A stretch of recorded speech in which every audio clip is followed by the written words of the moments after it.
अध्यक्षता में आज हम सबके लिए बड़ा हर्ष का विषय है कि भारतीय जनता पार्टी परिवार में एक और महत्वपूर्ण शख्सियत शामिल हो रही है। आप सब जानते ही हैं श्री मनप्रीत सिंह बादल जी को, बहुत ही वरिष्ठ नेता हैं पंजाब के, और उनको आज भारतीय जनता पार्टी की सदस्यता वो ले रहे हैं। इस अवसर पर भारतीय जनता पार्टी के वरिष्ठ नेता, भारत सरकार में मंत्री आदरणीय पीयूष गोयल जी हम लोगों के मध्य हैं। भारतीय जनता पार्टी के राष्ट्रीय महामंत्री तरुण चुग जी हम लोगों के मध्य हैं। भारतीय जनता पार्टी मीडिया विभाग के को कन्वीनर संजय मयूख जी हम लोगों के मध्य हैं। मनप्रीत सिंह बादल जी के बारे में आप सब लोग जानते हैं, 5 बार पंजाब की भटिंडा विधानसभा से आप विधायक रहे हैं, 2 बार सरकार में वरिष्ठ मंत्री रहे, वित्त मंत्री रहे पंजाब सरकार में, और राजनीति के साथ साथ आप लोगों को बड़ा अच्छा लगेगा कि आप बहुत अच्छे स्पोर्ट्समैन भी रहे हैं, पंजाब को रिप्रेजेंट किए हैं बास्केटबॉल में, और तमाम खेलों की गतिविधियों में शामिल रहे हैं। हम आपका बहुत बहुत स्वागत करते हैं पार्टी में, और मैं पीयूष गोयल जी से आग्रह करूंगा कि मनप्रीत जी को पार्टी की सदस्यता की पर्ची देकर उनका स्वागत करें। तरुण चुग जी से मेरा आग्रह है कि पुष्प देकर उनको पार्टी में उनका स्वागत करें।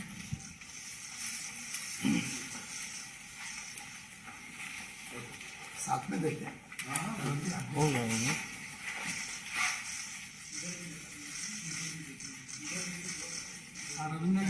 देखना पड़ेगा।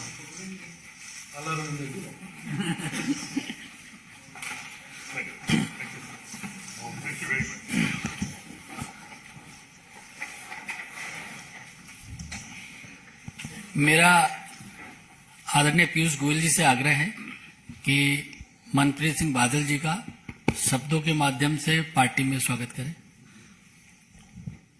मित्रों, मैं अपने आप को सौभाग्यशाली मानता हूं कि मुझे आज ये अवसर मिला एक इतने विद्वान,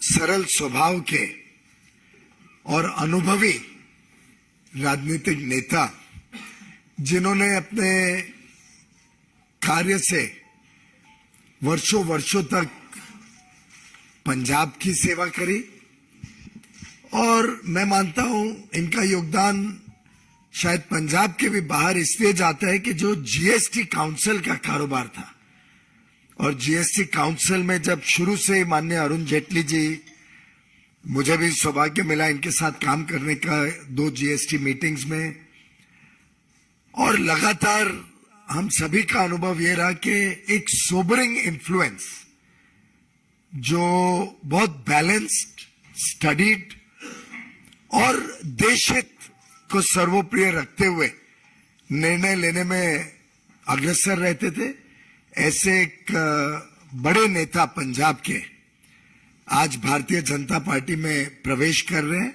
आपका मनप्रीत सिंह बादल जी तहे दिल से स्वागत है, और मेरा विश्वास है कि आपके आने से भारतीय जनता पार्टी मजबूत होगी, पंजाब में भी, देश में भी। हमारा जो एक अटूट रिश्ता है सिख समुदाय के साथ, और माननीय प्रधानमंत्री नरेंद्र मोदी जी ने जिस प्रकार से लगातार गत 8 साढ़े 8 वर्षों में अलग अलग तरीके से सिख समाज के साथ सिखों की बात, सिखों की चिंताओं के ऊपर गंभीरता से निर्णय लेना। हाल में ही मैं अमेरिका में था प्रवासी भारतीय दिवस के दिन, और वहां एक बहुत बड़ा टोली सिख्स ऑफ यूनाइटेड स्टेट्स की मेरे पास आई, और उन्होंने मेरे माध्यम से माननीय प्रधानमंत्री जी का धन्यवाद दिया कि उन्होंने वीर बाल दिवस मनाकर एक प्रकार से एक वर्षों वर्षों तक जो लोगों के बीच में सरदार सिख समाज के बीच में एक थोड़ी बहुत फीलिंग थी कि जो उनका इतना बड़ा मार्टिरडम हुआ है, जो उनकी कुर्बानी है, उसका सही माने में देश ने श्रद्धांजलि नहीं दी है। उस काम को भी मोदी जी ने पूरा किया। करतारपुर साहिब कॉरिडोर हो, अन्य अन्य प्रकार से जो मोदी जी का आउटरीच रहा है और जिस प्रकार से आत्मीयता का संबंध रहा है सिख समाज से, उसमें आपके आने से माननीय मनप्रीत सिंह बादल जी, मैं समझता हूं और नजदीकी आएगी सब पंजाब में और देश भर और दुनिया भर के सिखों के बीच में, हमारे बीच में।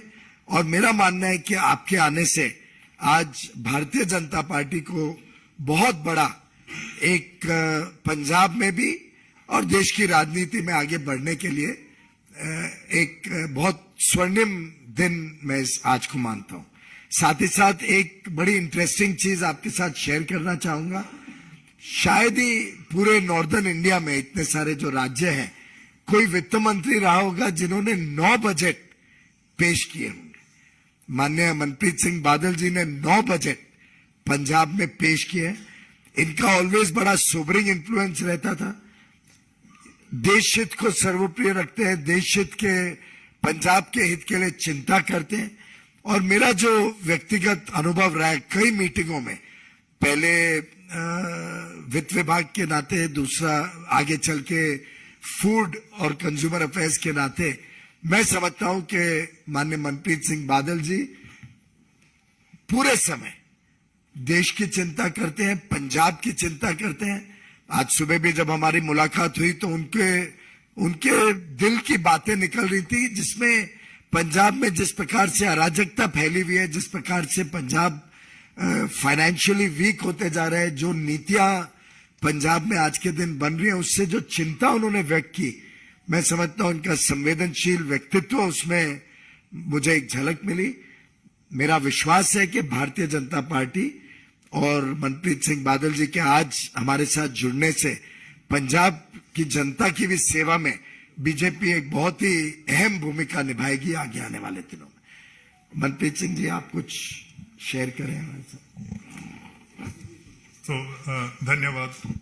और मंच की और पीयूष जी आपकी मर्जी से और आपकी इजाजत से सबसे पहले तो जितनी दिल्ली की प्रेस को आई है, मैं आप सबका यहाँ पहुंचने पे thank you for coming to cover this event.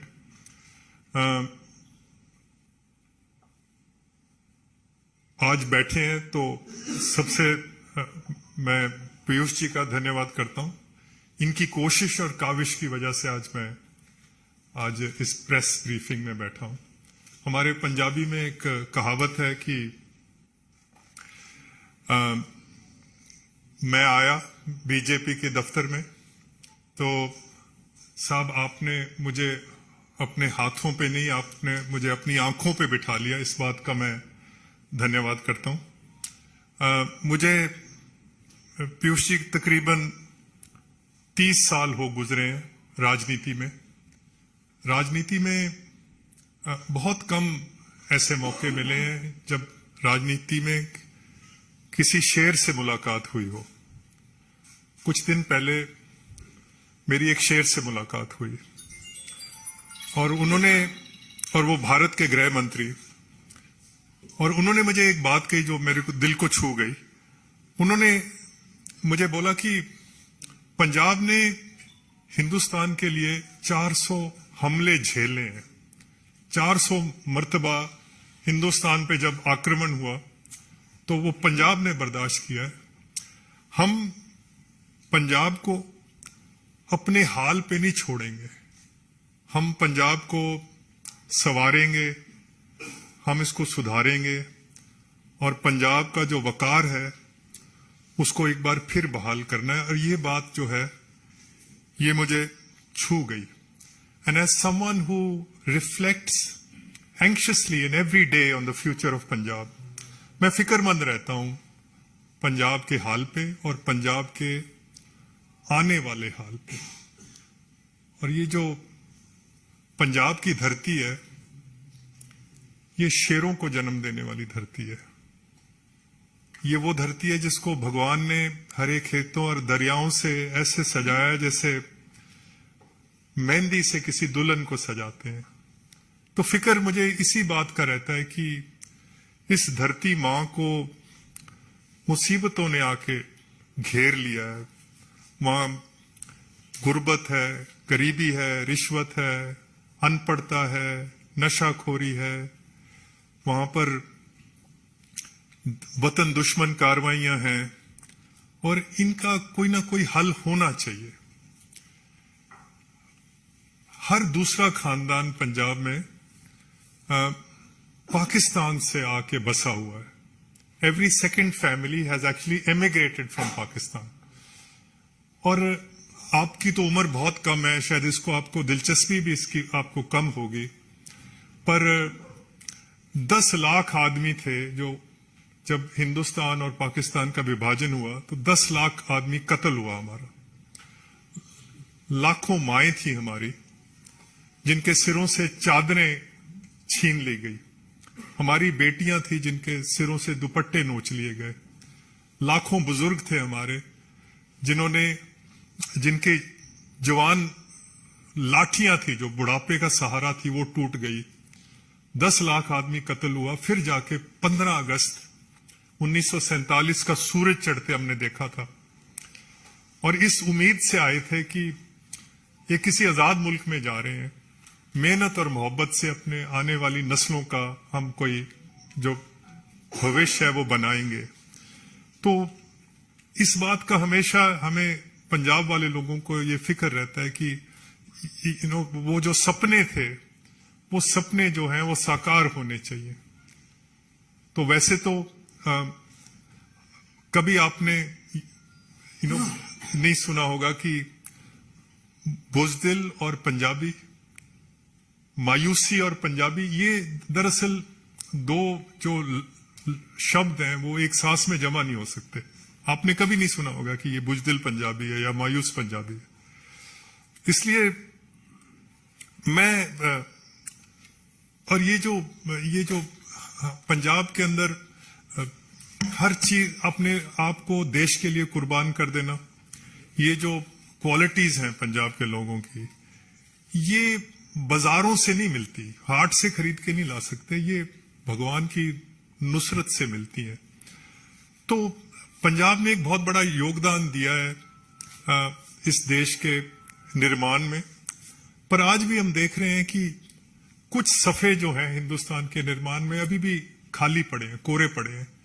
और पंजाब इन सफ़ों की, इन पेजेस की रौनक बन सकता है बशर्त इसको अच्छे आदमी, कोई लायक आदमी, कोई वतन परस्त लोग इसको चलाने के लिए आ जाएं।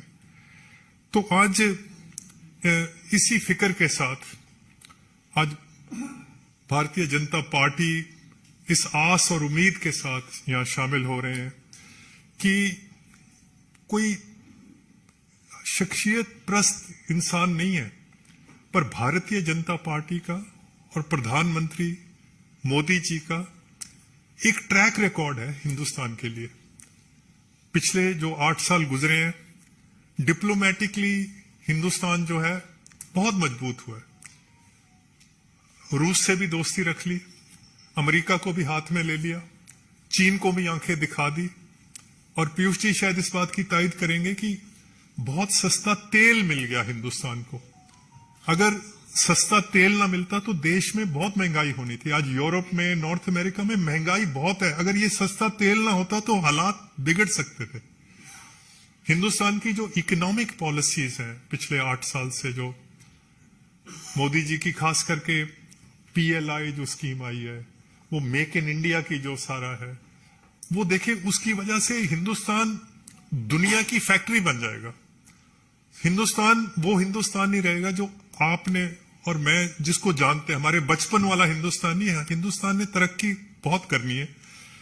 सवाल सिर्फ एक ही है कि उस हिंदुस्तान में पंजाब का क्या मुकाम होगा, पंजाब उस हिंदुस्तान में कहां खड़ा होगा। कि एक टाइम था पंजाब हिंदुस्तान के माथे का चांद हुआ करता था।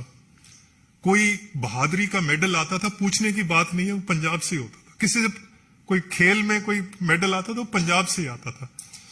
पंजाब स्लिप कर रहा है, और आज ये जो चुनौतियां हैं, अगर इसको कोई ना कोई हमें कोई पटड़ी पे चढ़ा सकता है तो वो प्रधानमंत्री और उनकी जो टीम है, ये जो मेरे बगल में बैठे हैं, you running the 5th largest economy, the 3rd largest military in the world, it's the 7th biggest country in the world. Or these are very exciting times to be a politician. These are very exciting times to be an Indian. You could have actually been an Indian from 1947 to 1995. Nothing was happening for India.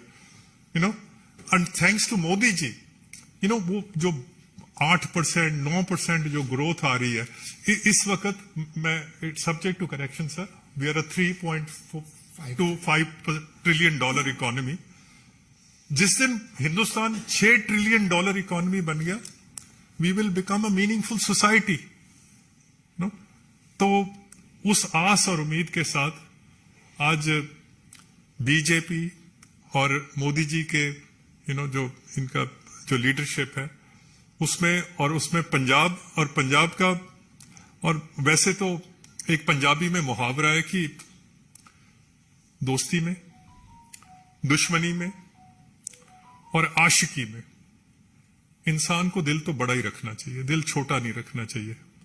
तो कांग्रेस को तो आज खैर बात कह के आज Bharatiya Janata party में शामिल हो रहे हैं।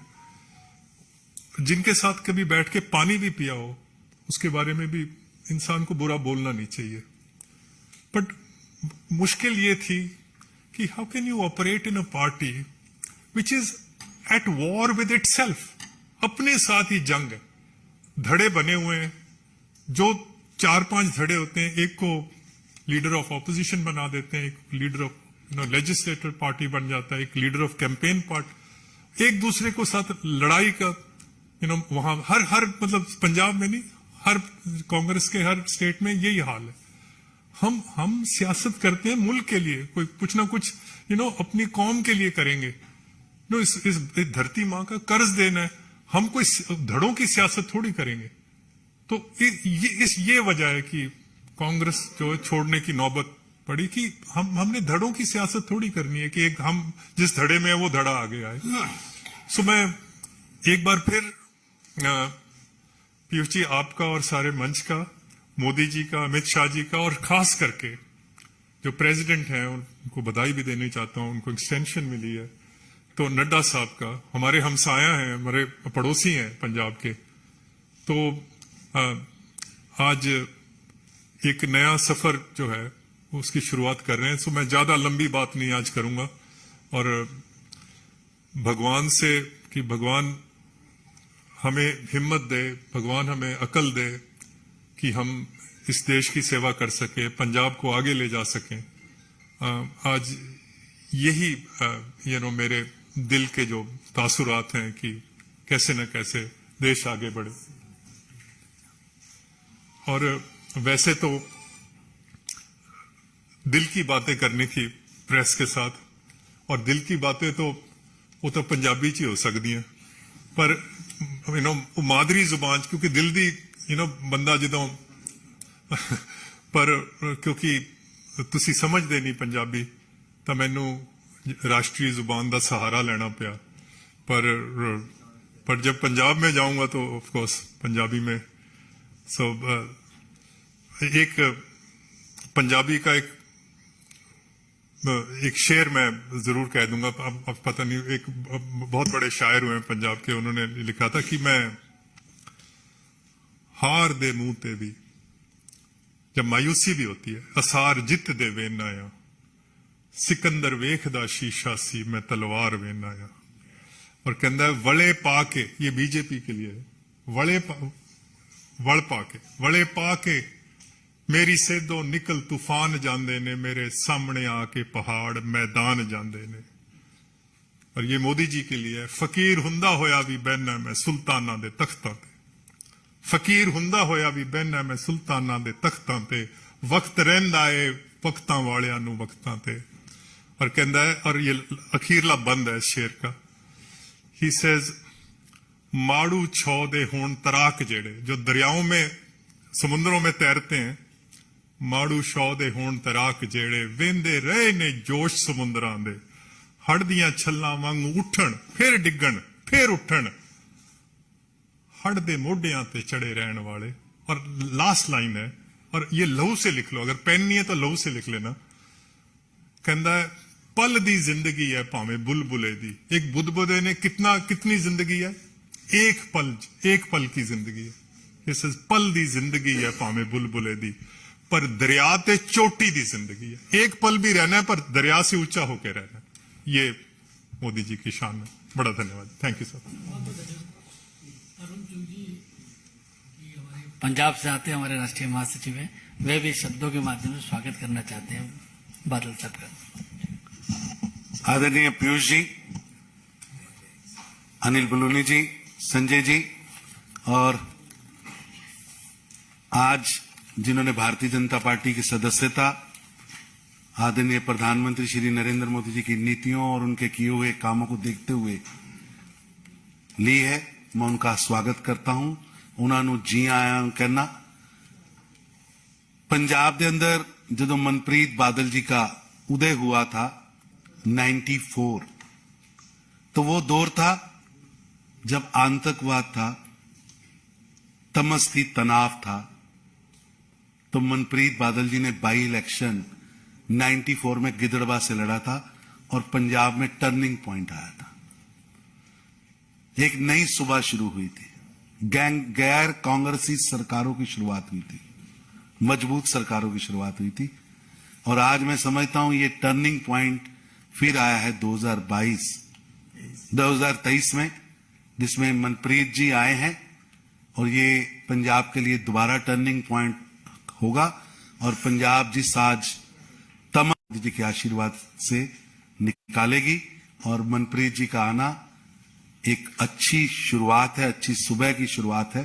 और निश्चित रूप से पंजाब भारतीय जनता पार्टी इनके मार्गदर्शन में, इनके सहयोग से, इनके कामों से और तेजी से आगे बढ़ेगी। मैं इनका एक बार फिर बहुत स्वागत करता हूं। Thank you sir.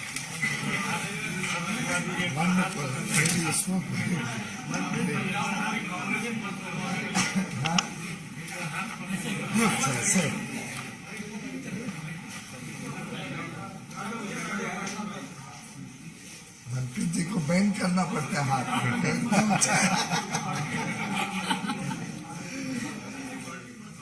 warm welcome, really happy.